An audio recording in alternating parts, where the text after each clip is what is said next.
Coucou les amis, c'est parti pour une nouvelle promenade matinale dans cette forêt. Donc je vous revois tout à l'heure pour finir cette vidéo.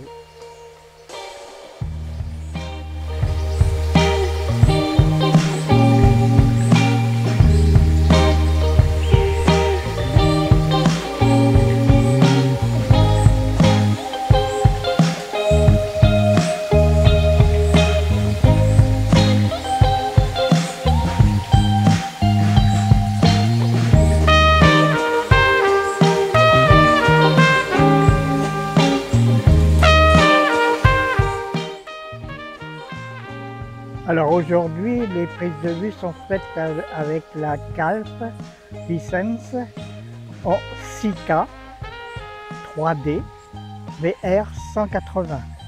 J'utilise toujours les petits micros Boya.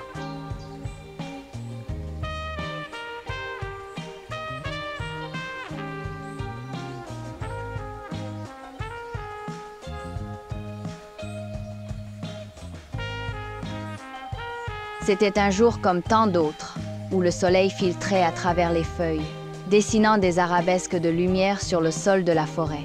La jeune femme, l'esprit léger, cueillait des pensées parmi les fougères, insouciante du temps qui passe.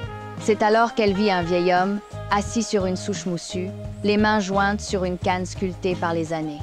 Son regard, d'une douceur infinie, semblait avoir traversé les âges. La jeune femme hésita. Les hommes, même les plus anciens, étaient parfois des énigmes. Mais une curiosité, une douce attirance la poussa à faire un pas. Le vieil homme ne bougea pas. Il la laissa venir, sans un mot, sans un geste. Elle s'approcha, à quelques pas seulement, et là elle sentit un silence particulier, un silence non pas vide, mais rempli d'une sagesse tranquille. « Bonjour », dit-elle enfin, sa voix un peu hésitante.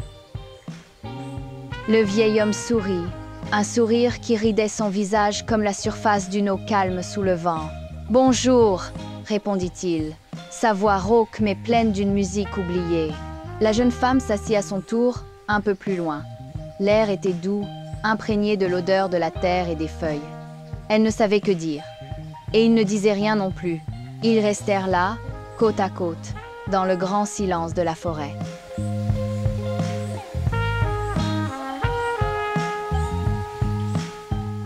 Ce fut le premier jour de l'apprivoisement, car apprivoiser, ce n'est pas posséder, mais créer des liens. C'est tisser une toile invisible entre deux âmes, fil après fil. Au début, il y eut des regards furtifs, des sourires échangés. Elle venait le voir chaque jour, à la même heure. Il ne la sollicitait pas, il était simplement là. Parfois, il lui tendait une feuille de chêne au dessin parfait ou un galet poli par la rivière. Elle les acceptait avec une gravité enfantine.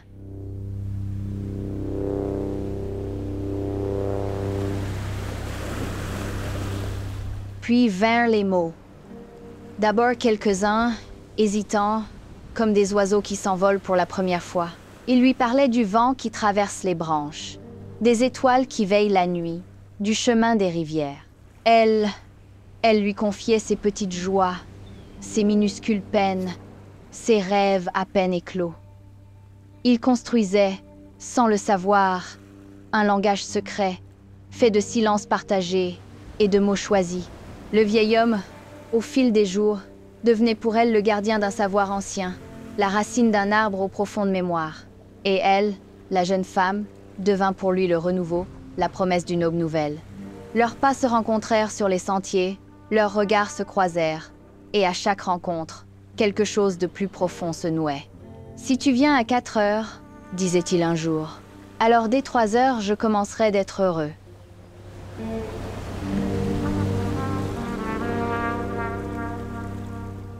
Ce jour-là, la jeune femme comprit la puissance de l'apprivoisement.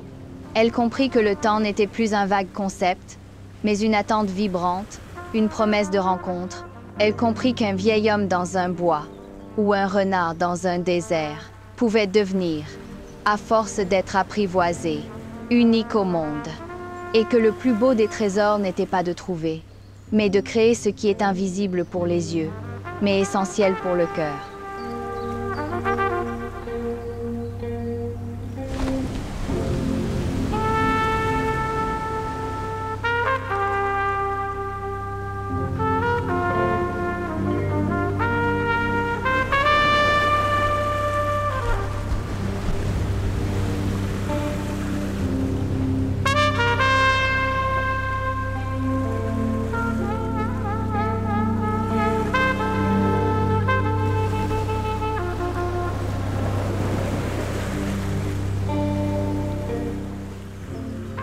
bien voilà les amis, cette promenade est terminée.